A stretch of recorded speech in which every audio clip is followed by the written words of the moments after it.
नंदुरबार जिल्ह्यात जिल्हा परिषदेच्या एकूण 1401 शाळा आहेत.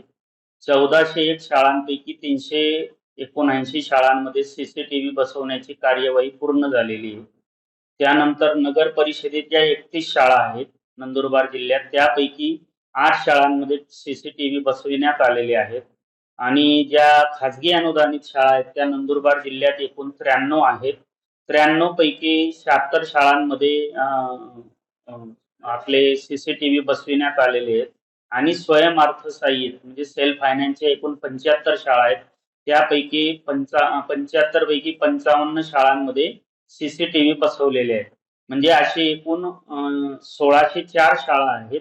त्यापैकी 520 शाळांमध्ये सीसीटीव्ही बसवण्याचं कार्य पूर्ण झालेलं आहे. आणि उर्वरित ज्या 1084 शाळा बाकी आहेत यांच्यासाठी आम्ही डीपीटीसी मधून आणि मुंबई महाराष्ट्र म्हणजे MPSP कडे प्रस्ताव पाठवलेले आहेत. त्यांच्याकडनं निधी प्राप्त झाल्यानंतर उर्वरित शाळांमध्ये आपल्याला सीसीटीव्ही बसवण्यात येते.